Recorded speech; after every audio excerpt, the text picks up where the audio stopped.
On a rainy afternoon in Boston, a 12-year-old black boy huddled in his thin hoodie, clutching his worn backpack and the few coins he had left for bus fare. He came across an elegant but disoriented elderly woman. With only a handful of change in his pocket, he chose to help her get home safely, then walked back alone through the storm, falling dangerously ill with a high fever. When his mother rushed him to the hospital, an unexpected reunion unfolded. What happened next would change both of their lives forever. Before we dive in, what time are you listening? Where are you from? Drop a comment below and tell me. The autumn rain hit Boston like a wall of ice water that Tuesday afternoon. Marcus Thompson pulled his thin hoodie tighter as he hurried toward the bus stop on Commonwealth Avenue. At 12 years old, he'd learned to read the sky like his late father taught him. Those dark clouds meant business. Marcus clutched his worn backpack, feeling the familiar weight of textbooks and the small plastic bag containing exactly $4.50 in crumpled bills and quarters. 2 days' worth of bus fare. 2 days closer to the weekend when maybe, just maybe, his mom Sarah wouldn't look quite so tired when she came home from her nursing shifts at Boston General Hospital. The bus stop was nearly empty except for the usual crowd of commuters hunched under their umbrellas.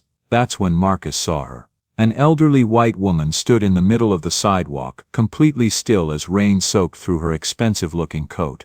She had to be in her 70s, with silver hair that probably looked elegant when dry but now hung in wet strands around her face. Her clothes screamed money, a wool coat that cost more than Marcus's family spent on groceries in 2 months, leather shoes that were now ruined by puddles. But it was her eyes that stopped Marcus cold. They held that particular kind of confusion he'd seen before in his great-grandmother's face right before she passed.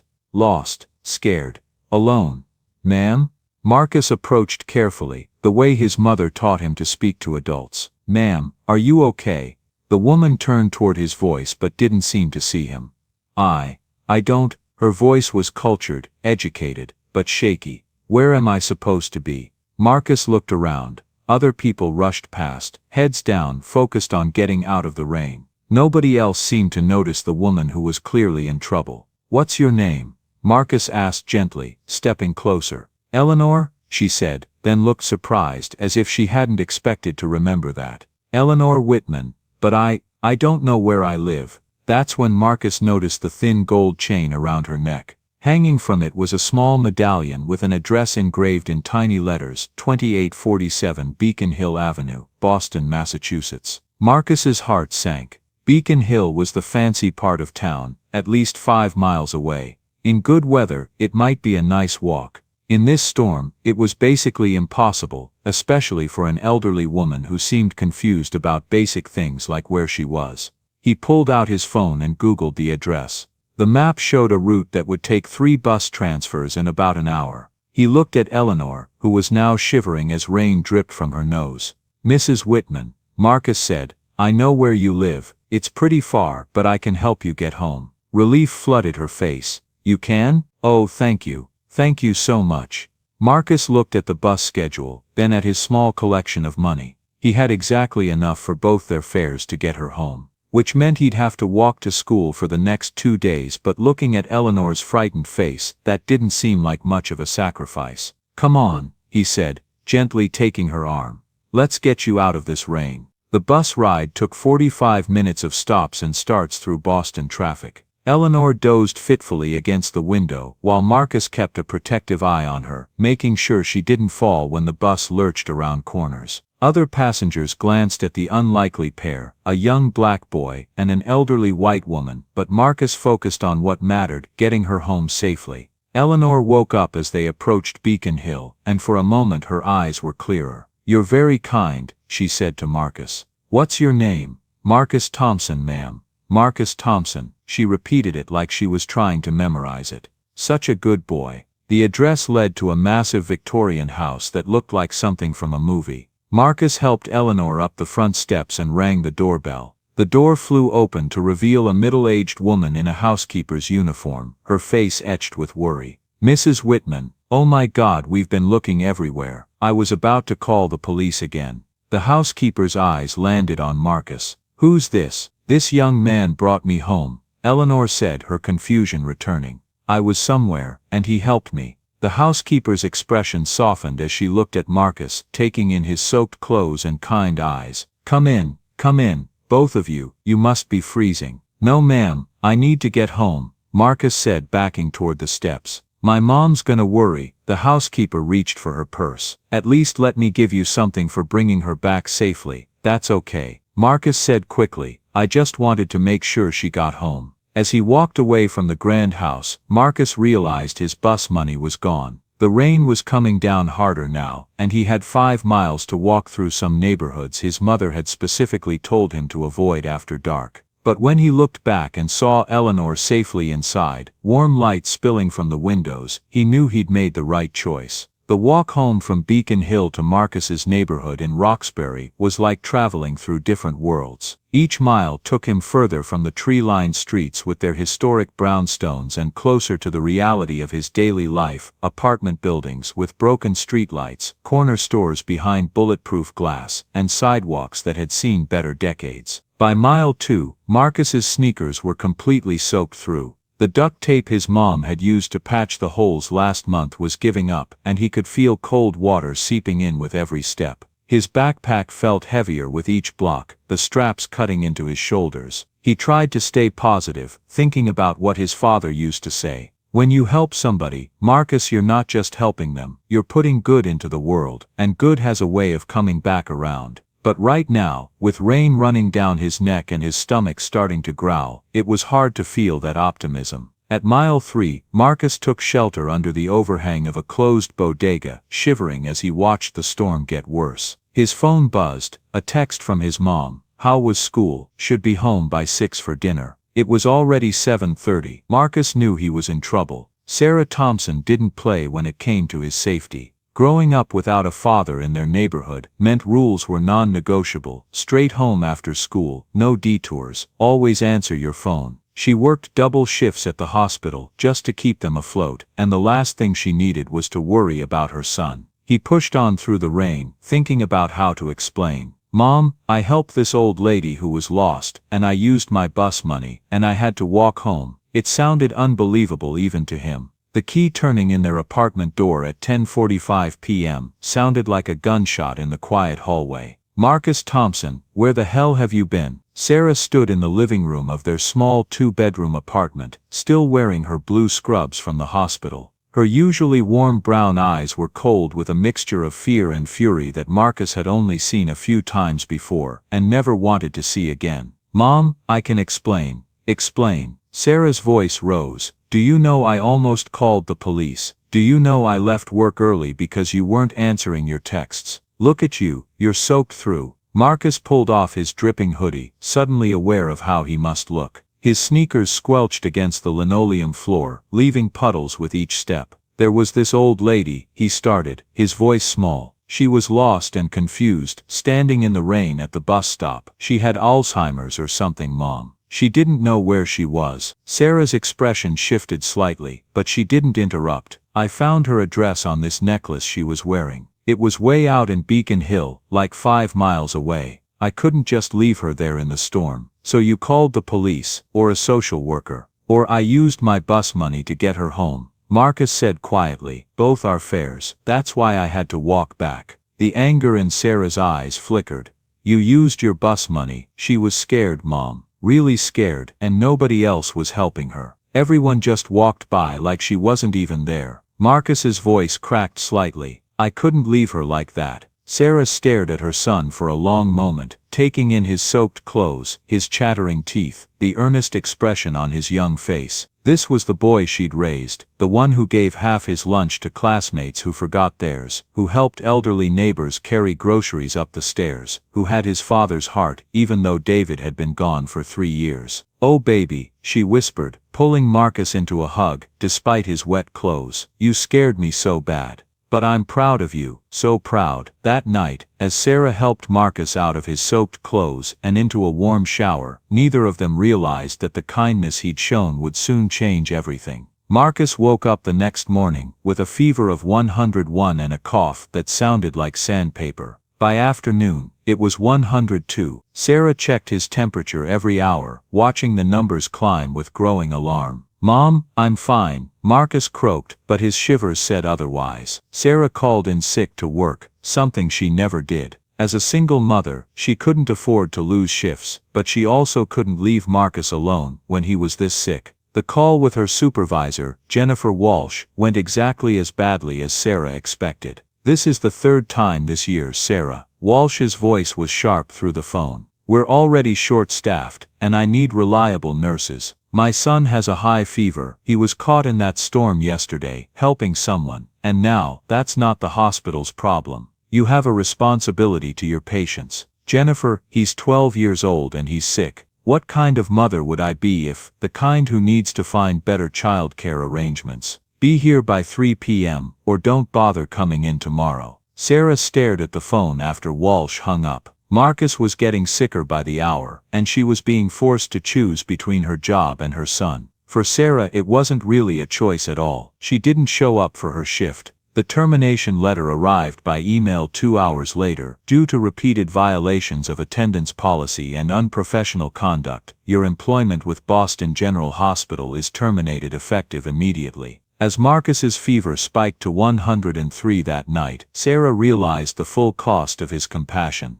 They had no income, no health insurance, and a sick child who might need medical care they couldn't afford. But looking at her son, remembering the story of how he'd sacrificed his bus fare for a stranger, Sarah couldn't bring herself to regret the choice she'd made. Some things mattered more than money, even if she had no idea how they were going to survive. By Thursday morning, Marcus couldn't get out of bed. His fever had spiked to 104 degrees during the night, and his cough had developed a wet, rattling sound that made Sarah's blood run cold. She'd heard that cough before in the hospital. It usually meant pneumonia. Sarah paced their small living room, clutching her phone. Without insurance, an emergency room visit could cost thousands of dollars they didn't have. But Marcus was getting worse by the hour, and the over-the-counter medications weren't helping. She made a decision that went against every proud bone in her body. She was going back to Boston General. "Marcus, baby, we need to get you to a doctor," she said, helping him sit up.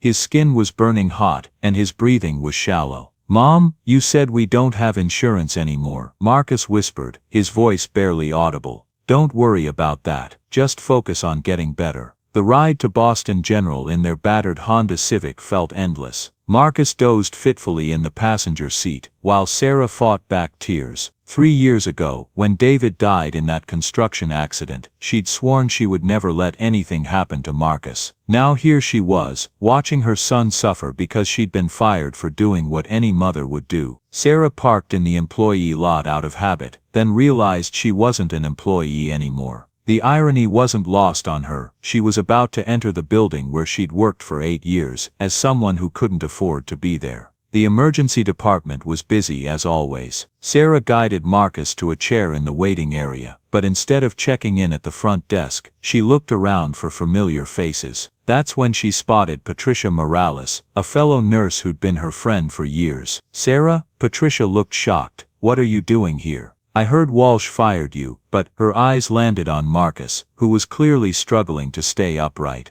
"Oh my God, is he okay? He has pneumonia, I think." "Pat, I know this is asking a lot, but I don't have insurance anymore. Could you just take a quick look at him? I'll owe you forever." Patricia glanced around the busy ER, then made a quick decision. "Room 7 is empty, bring him back." Sarah felt a surge of gratitude as Patricia led them through the maze of hallways she knew by heart. Room 7 was a small examination room, typically used for minor procedures. Patricia helped Marcus onto the bed, and immediately began checking his vitals. "His temperature is 104.2, Patricia said grimly. "Sarah, this is serious. He needs IV antibiotics and chest x-rays. Just do what you can." Sarah pleaded, "I'll figure out how to pay for it later." Patricia was setting up an IV line when the door burst open. Jennifer Walsh stood in the doorway, her face red with anger. "What the hell is going on here?" Walsh's voice cut through the room like a blade. "Sarah, you're trespassing. Security, Jennifer, please." Patricia stepped between Walsh and the bed where Marcus lay. "He's really sick, just let me." "Let you what? Steal medical supplies, use hospital resources for someone who isn't a patient?" Walsh's eyes were cold. "Get them out of here. Now. He's a child with pneumonia. Sarah said, standing up to face her former supervisor. He needs medical care. Then take him to a clinic. Or pay like everyone else. You don't work here anymore, which means your son doesn't get special treatment. Marcus tried to sit up on the bed, his young face flushed with fever and confusion. Mom, what's happening? The sight of the sick boy seemed to only harden Walsh's resolve. Security to room 7 immediately, she barked into her radio. 2 security guards appeared in the doorway within minutes. Sarah felt her heart break as she helped Marcus down from the examination bed, the IV line that might have saved him left hanging uselessly from the pole. This is wrong, Jennifer, Patricia said quietly. You know this is wrong. What's wrong is employees thinking they can break the rules without consequences, Walsh replied coldly. As the security guards escorted Sarah and Marcus toward the exit, Sarah felt the eyes of former colleagues on her. Some looked sympathetic, others uncomfortable, but none of them spoke up. She couldn't blame them. They all had families to feed, jobs to protect. The rain had started again as they reached the parking lot. Sarah helped Marcus into the passenger seat, her hands shaking with anger and helplessness. She sat behind the wheel for a moment, trying to figure out their next move. The nearest urgent care clinic was 20 miles away, and she wasn't even sure they'd see Marcus without insurance. That's when a sleek black Bentley pulled up beside their beat-up Honda. Sarah watched in confusion as an elderly white woman stepped out of the luxury car. The woman was impeccably dressed despite the weather, cashmere coat, pearl earrings, the kind of understated elegance that screamed old money. But there was something familiar about her face. The woman walked directly to Sarah's car and tapped on the window. "Excuse me," she said as Sarah rolled down the window. "Are you Marcus Thompson's mother?" Sarah's heart nearly stopped. "How do you know my son's name?" "Because your son saved my life last Tuesday," the woman said simply. "I'm Eleanor Whitman. Marcus helped me get home when I was lost in the storm." The pieces clicked together in Sarah's mind. This was the woman Marcus had helped, the one whose address was in Beacon Hill. But she looked completely different now. Alert, composed, clearly wealthy beyond anything Sarah had imagined. "Mrs. Whitman, Marcus has been looking for you." Sarah lied, not wanting to admit she'd been skeptical of her son's story. "And I've been looking for him. I wanted to thank him properly." Eleanor's eyes moved to Marcus, who was leaning against the passenger window, clearly ill. "What's wrong with him?" "He's sick, pneumonia we think. He got soaked helping you get home and," Sarah's voice broke, "I just got fired from my job, and we don't have insurance, and they won't treat him." Eleanor's expression hardened. "They won't treat a sick child, here, at Boston General." "It's complicated," Sarah began, but Eleanor was already walking toward the hospital entrance. "Wait here," she called over her shoulder. "Don't go anywhere." Sarah watched through the rain-streaked windshield as Eleanor Whitman disappeared into Boston General Hospital. She had no idea what the woman was planning, but something about her determined stride suggested that Marcus's act of kindness was about to come full circle in ways Sarah never could have imagined. 10 minutes later, Eleanor emerged from the hospital entrance with Jennifer Walsh beside her. Even from a distance, Sarah could see that Walsh looked pale and shaken. The two women spoke intensely for several minutes, with Eleanor doing most of the talking and Walsh nodding rapidly. Then Eleanor walked back to Sarah's car while Walsh hurried back into the building. "Let's get Marcus inside," Eleanor said simply. "He's going to receive the best care this hospital can provide." "Mrs. Whitman, I can't afford, you don't understand," Eleanor said, her eyes kind but firm.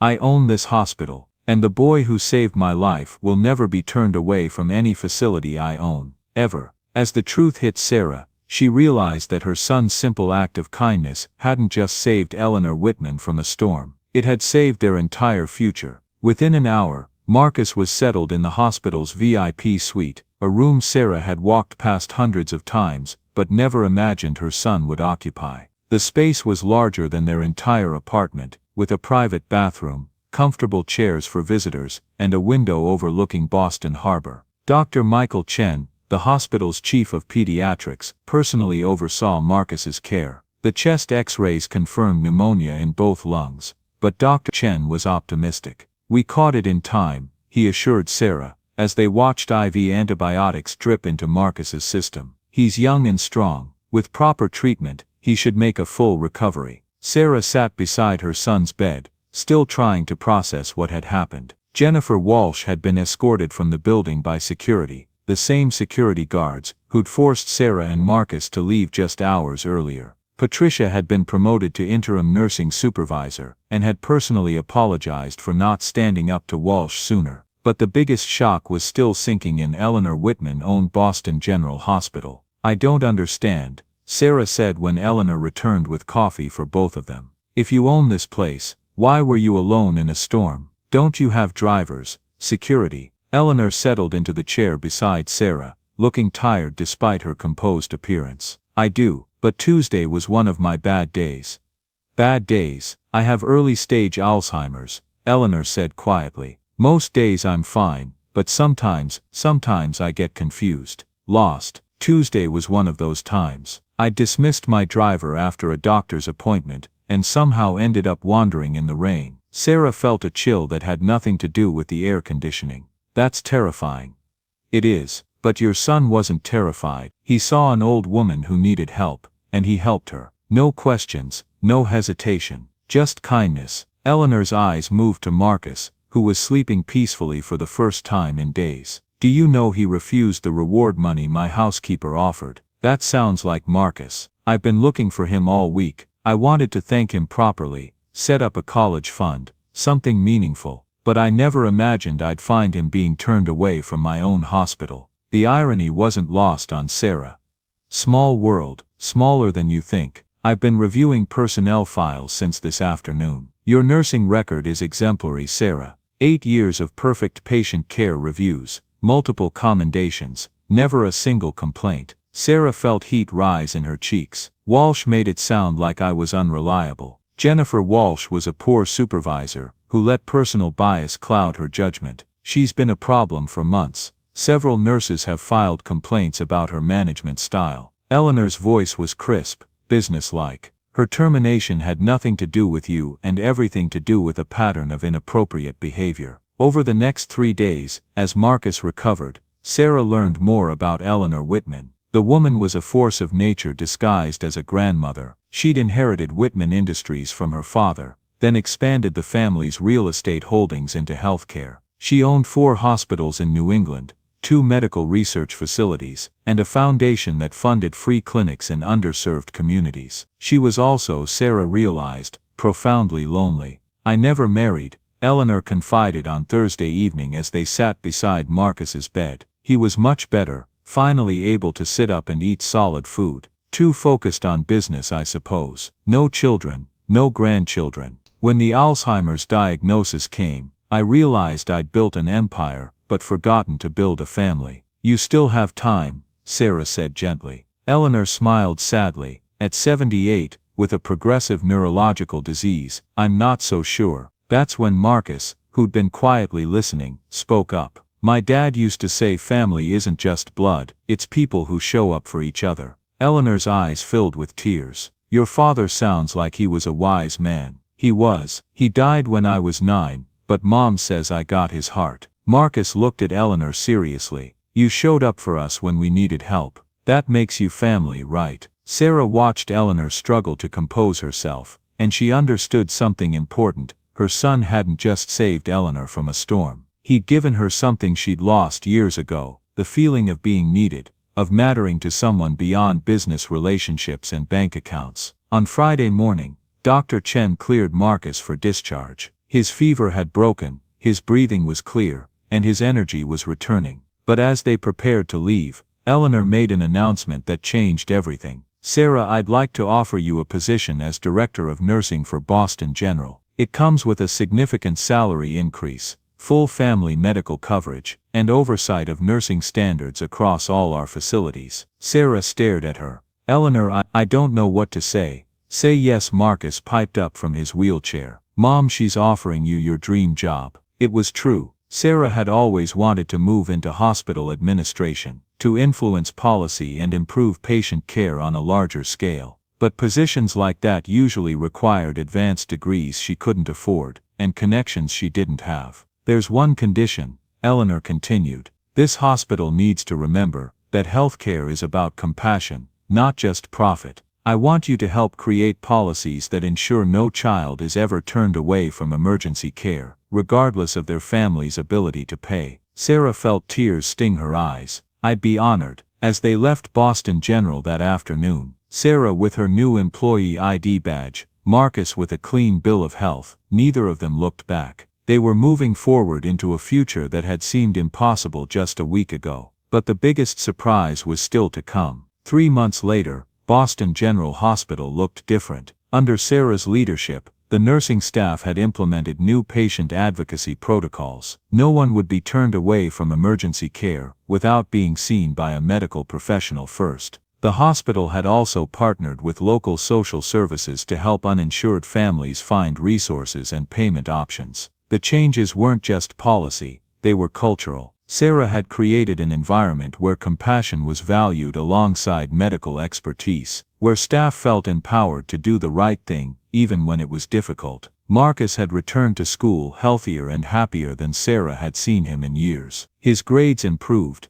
and he joined the debate team, something he'd never had confidence to try before. But the biggest change was still coming. On a crisp December morning, Eleanor invited the Thompson family to her Beacon Hill mansion for what she called a small celebration. Sarah and Marcus walked up the same front steps Marcus had climbed in the rain 3 months earlier, but this time they were expected guests. The small celebration turned out to be a gathering of 50 people in Eleanor's elegant living room. Sarah recognized several faces from the hospital, but others were strangers, well-dressed men and women who had the polished look of Boston's social elite. "Ladies and gentlemen," Eleanor said, standing at the front of the room with a microphone in her hand. 3 months ago, I experienced what many elderly people with dementia face. I became lost, confused and vulnerable in a public place. I was invisible to most people who passed by, just another inconvenience in their busy day. The room was completely silent,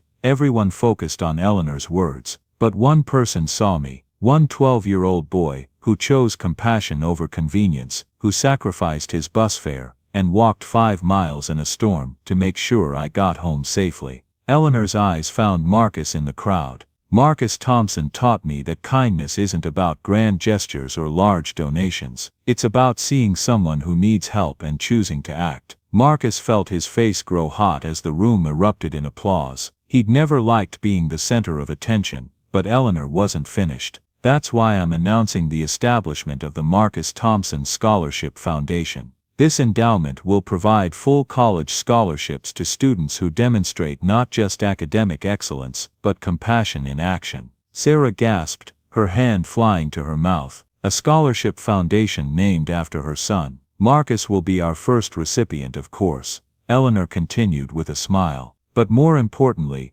this foundation will ensure that future generations understand what I learned in that storm, that the measure of a person isn't their wealth or status, but their willingness to help someone in need." The applause was thunderous now, but Marcus barely heard it. He was thinking about his father's words, "When you help somebody, Marcus, you're putting good into the world, and good has a way of coming back around." After the formal presentation, as guests mingled over champagne and appetizers, Eleanor pulled Marcus aside to a quiet corner of the room. "There's something I want you to have," she said, handing him a small wrapped box. Inside was a simple silver pendant on a chain, not expensive looking, but clearly meaningful to Eleanor. "This belonged to my father," she explained. "He built our first hospital in 1952, because he believed healthcare was a human right, not a privilege. He wore this every day until he died." Marcus looked at the pendant more closely. Engraved on it were the words "service above self." "I don't have children or grandchildren to pass this to," Eleanor said softly,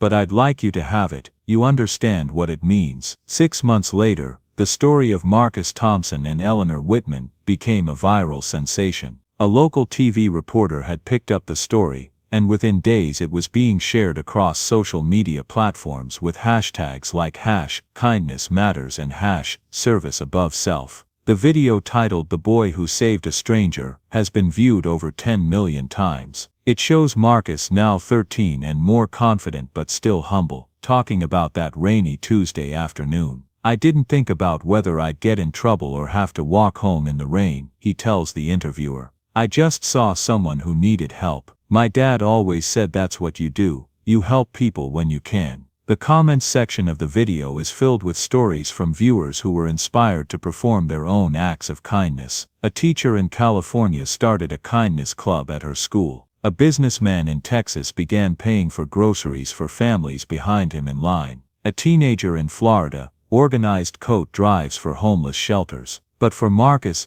the real reward wasn't fame or even the scholarship. It was the letter he received from a girl his age in Chicago, who wrote, "I saw your video, and it made me want to be braver about helping people. Yesterday I stood up for a kid who was being bullied at school. Thank you for showing me that being kind is always worth it." 2 years later, Marcus Thompson stood at the podium in Boston General Hospital's main auditorium, addressing an audience of medical professionals at the hospital's annual Compassionate Care Conference. Now 15, he'd grown tall and confident, but his eyes still held the same kindness that had compelled him to help a stranger in a storm. "My mom always tells me that healthcare workers are heroes," Marcus said, his voice clear and strong. "But I think heroes are just regular people who choose to do the right thing, even when it's hard, even when it costs them something." In the audience, Sarah Thompson wiped away tears of pride. Her son was speaking at a conference she'd helped organize, in a hospital where she now served as chief nursing officer.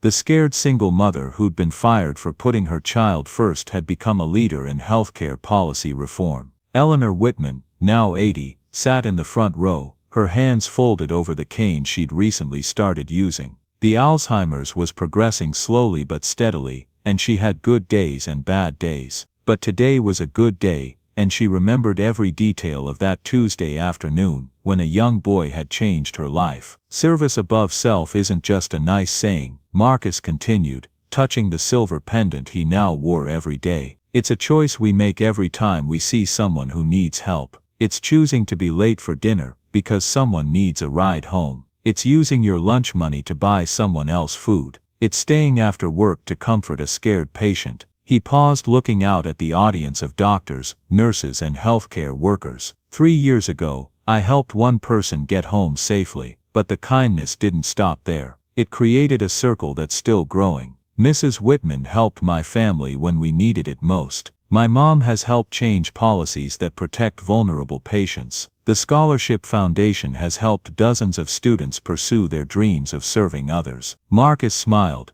thinking about the letter he'd received that morning from the girl in Chicago, who was now in high school and planning to become a social worker. "That's the thing about kindness," he said. "It never really ends. It just keeps moving, from one person to the next, making the world a little bit better each time." As the audience rose in a standing ovation, Marcus felt his father's presence in that room. David Thompson had been right, good does come back around. But more than that, it grows, spreads and touches lives in ways you can never predict or control. The boy who had once walked 5 miles in a storm to help a stranger had learned that the distance between kindness and transformation is often much shorter than we think. Sometimes it's just the length of a single choice to care. And in a world that often feels divided by differences, Marcus Thompson's story reminds us of a simple truth. When we choose compassion over convenience, when we put service above self, we don't just change individual lives, we change everything.